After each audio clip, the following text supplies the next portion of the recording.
Hi there, Linda here. It's Friday, my usual day to update you on what I'm working on in my writing world, and I am so excited to finally be able to tell you about a story that's been in my head for 25 years. I'm not kidding, it's really been there for that long. But I needed permission to write this story because it's a little bit delicate. And just last year, I was finally given the go ahead by my brother, Barry. And so let me tell you a little bit of the backstory about this. Barry was in the military for 25 years, and he spent most of that time in the OSI, the Office of Special Investigations, undercover work.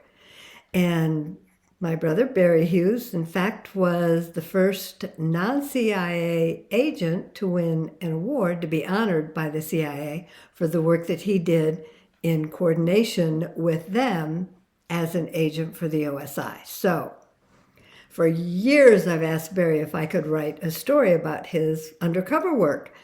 And he won't talk about it very much. And I've only heard a few things, and then I happened to be connected to it accidentally a few times.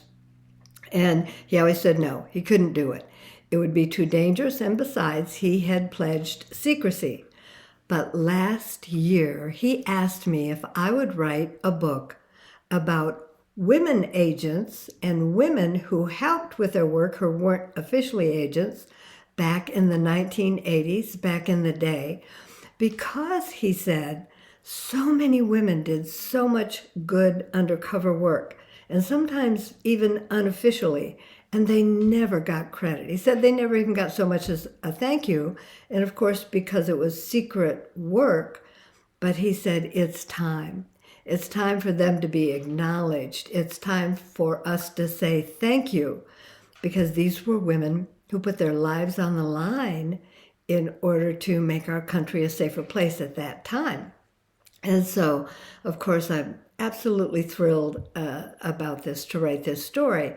And as it turned out, I accidentally became connected to some of that in my training work. As some of you know, I was a trainer for 20 years, traveling all over this country and all over the world, and doing seminars on programs like stress management and leadership and communication skills and team building and that kind of stuff. And so I was asked one time, in fact, it was 1984, I believe, the first anti-terrorism training program was going to be, it was a conference, was going to be put on in this country, and I was asked if I would do a segment on stress management. Of course, I was thrilled, I was honored, I went and did it, and it went well, and I ended up spending years doing training programs like that for the U.S. government, every branch of the military. I've been in embassies around the world. I was going anyway to do training work, and so I ended up being connected to that world. There were a couple of times when they just didn't have any place to put me when something happened as an emergency, and so I ended up getting involved in some stuff. And I've been to their training grounds and done some of that, and all this stuff. And so I was not an agent myself, but I knew agents. I knew men and women. In fact, some of them became lifelong friends. We're still friends today.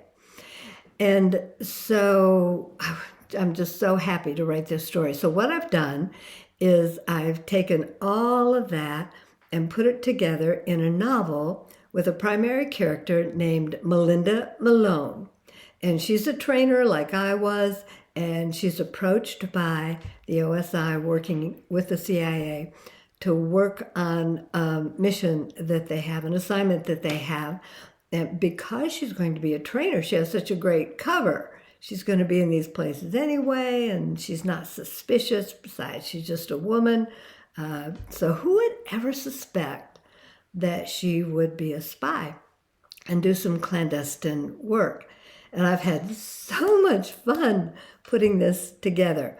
And I even put it in Istanbul. I set it in Istanbul because it's a city that I just absolutely love. And I'm telling you, I'm having so much fun as these characters just seem to fall out of nowhere and come onto the page, and what characters they are, just like some of the people I know in real life that did that kind of work. It's deeply moving. It is funny at times. And I just hope that you fall in love with Melinda Malone and appreciate her story. And it can be our way of showing appreciation and saying thank you to the women who actually did that work for us, for our sake, for the safety of our country at that time. So that's what I'm working on. The book will be out this spring, and double duty. It'll be here soon. Bye-bye.